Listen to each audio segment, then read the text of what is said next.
రాజశేఖర్ రెడ్డి సమాధి. ఆ సమాధి దగ్గర ఎవరిని తీసుకుపోయాడు? రాజశేఖర్ రెడ్డిని నమ్మిన బంటు. ఆయన శ్రీరాముడు అనుకుంటే అప్పట్లో ఆయనకు లక్ష్మణుడు మారిగా వివేక బాబాయ్. ఇద్దరు కలిసి గొడ్డల వేటితో ఇద్దరు కలిపి లేపేసిన వ్యక్తి వివేక. ఏం తమ్ముళ్ళు చూసారా? ఈరోజు ఆ బస్సులో ఎవరున్నారు? బస్సులో గొడ్డని వేటేసిన వాళ్ళు ఆ బస్సులో ఉన్నారా లేదా?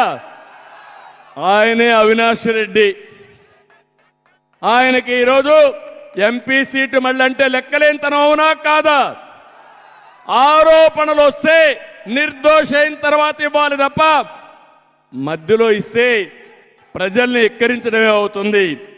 నేను అడుగుతున్న బాబాయినే గొడ్డలు వేటేసిన వాడు మీరు, నేను ఒక లెక్క. అర్థమైందా మీకు? అర్థమైతే చేతుల పైకి చెప్పండి మాకు అర్థమైందని. శభాష్, మిమ్మల్ని చూస్తే నాకు నమ్మకం వచ్చింది. మొన్నటి వరకు అనుమానం ఉండేది, మోసాలు మళ్ళీ చేస్తే నమ్మతారేమని భయం ఉండేది. నాకు అన్ని సందేహాలు తీరిపోయినాయి. ఇప్పుడు ఏమాత్రం అనుమానం లేదు. గెలుపు మనదే.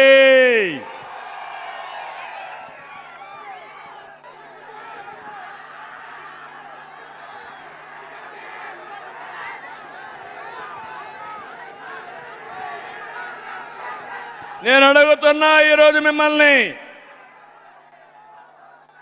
రైతులందరికీ సాగునీరు వస్తా ఉందా అని మిమ్మల్ని అడుగుతున్నా. గిట్టుబాటు ధరలు ఉన్నాయని మిమ్మల్ని అడుగుతున్నా. సబ్సిడీలు ఇచ్చారా అని మిమ్మల్ని అడుగుతున్నా. ఏమమ్మా మీకేమన్నా కార్యక్రమాలు ఇచ్చారా? అమ్మఒడే తప్ప ఏమన్నా వచ్చాయా మీకు? చదువుకున్న యువత జాబ్ క్యాలెండర్ వచ్చిందా తమ్ముళ్ళు? మీకు భవిష్యత్తు మీద ఆశ ఉందా మీకు? ఎక్కడన్నా ఒక ఉద్యోగం వచ్చిందా మీకు? మెగా డిఎస్సీ పెట్టారా మీకు? ఇంకా మీ కోపం రాలా? యువత మేలుకు, రోడ్డు మీదకి రా. వస్తారా లేదా మీరు? మళ్ళీ మీ భవిష్యత్తు కావాలంటే, మీకు ఉద్యోగాలు కావాలంటే ఎవరికేయాలి ఓటు? ఇంకో పక్క ఫస్ట్ టైం ఓటర్లు ఉన్నారు. వాళ్ళందరికీ విజ్ఞప్తి చేస్తున్నారు, రోడ్డు మీదకి రమ్మని. అలాంటి పిల్లలందరినీ మీ భవిష్యత్తు కోసం ఓటేయండి. మీ భవిష్యత్తుకు గ్యారంటీ ఇచ్చే భరోసా నాదే అని మరొకసారి విజ్ఞప్తి చేస్తున్నా. పెట్టుబడులు లేవు, పరిశ్రమలు రావు, ఉండే పరిశ్రమలు పారిపోతాయి. బీసీ, ఎస్సీ, ఎస్టీ, మైనారిటీకి రక్షణ లేదు, వారికి గౌరవం లేదు, వారి సమస్యలు పట్టించుకునే నాదుడు లేడు. ఈ ఎన్నికల వేళ మీరు ఆలోచించండి. 5 ఏళ్లు రాజకీయం, 30 ఏళ్లు మీరు ఎన్నికకి వెళ్ళిపోయారు. అవునా కాదా ఆలోచించుకోండి. ఇలాంటి వ్యక్తి ఈరోజు కొత్త వేషం వేసుకొని వస్తున్నాడు. ఆయన మాట్లాడేది మొట్టమొదటిసారిగా తాడేపల్లి ప్యాలెస్ దాటాడు. ముసుగు వీరుడు. మొన్నటి వరకు పరదాలు కట్టుకొని వచ్చాడు, ఇప్పుడు రోడ్డు మీదకి వచ్చాడు. నేను చెప్తున్నా, జగన్మోహన్ రెడ్డి ఈరోజు నువ్వు చూశావు, నీకు ప్రజలు రారు, నిన్ను చీకొడుతున్నారు.